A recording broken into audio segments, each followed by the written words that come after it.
Hey folks. Today, we'll share a story about Simon, who has a new friend and wants Mum's permission to play at his house.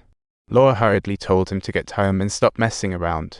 But on the way back, Simon dropped a bunch of seashells thinking his new friend would follow the trail right to the doorstep. Suddenly, in the pouring rain, there was a knock at the door from an unexpected guest. Laura said she's a social worker, here for Simon with the new therapy to help him. Laura was having none of it because her husband was a doctor and already knew all about Simon's condition, so she promptly shut it down. In the room, she locked the records in the cabinets to prevent Simon from knowing. How could a child bear such pain? That night, Laura awoke to noises outside, peeked out and saw a small house with someone inside. Gathering her guts, she went in. The place was a total mess, pitch black, and she bloated out, "Oh my gosh, who's in?" Suddenly, she saw the day's social worker. Their eyes locked. Tension rose, as if the old lady sought something.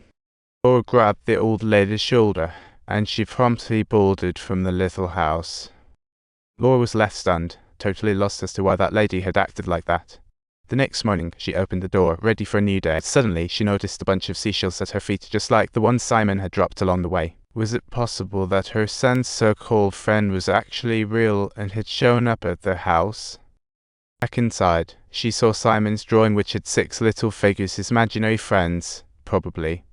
One of those characters had a sack over its head, definitely caught her attention. Laura took the drawing to Simon and asked what those friends had. Simon replied that these were treasures for their games. They would sneak each other's treasures in the game and leave clues to find them, and whoever won would get a wish granted. Simon said he also had treasures, some special coins, and he dashed to his room to show them to Mum.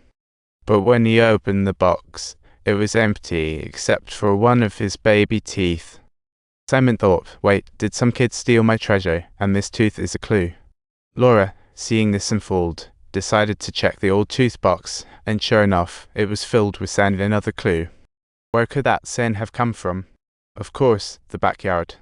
They headed there, dug up some dirt, and found a ring.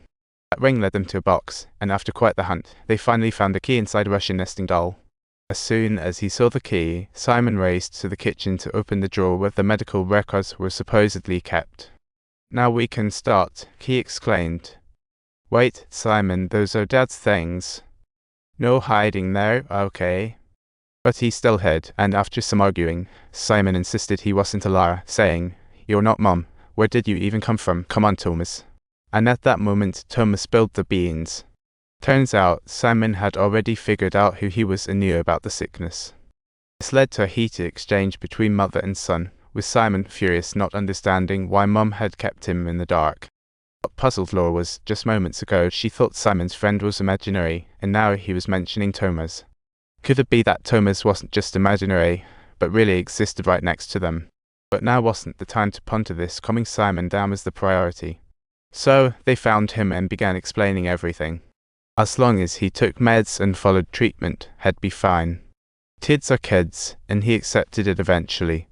Before long, the sweet talks from his parents made Simon feel secure, almost like he was back in a carefree childhood. The decor and furniture in the room looked exactly the same, as if they were preparing to welcome a new occupant ready for a grand opening.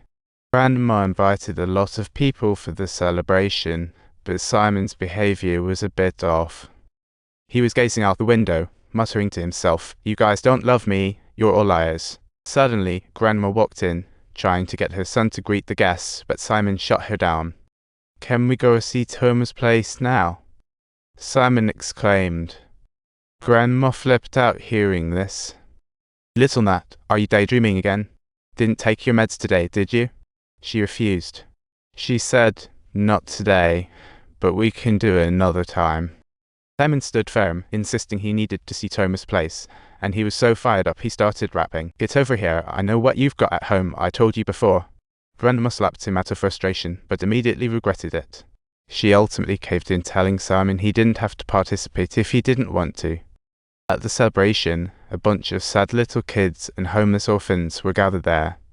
Adults and kids put on cartoon masks to chat, "Gotta protect those tender little hearts." Grandma looked around at everything, her heart finally swelling with satisfaction.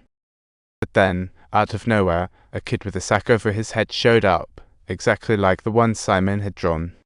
He shuffled along, head down, and the other kids acted like he was invisible.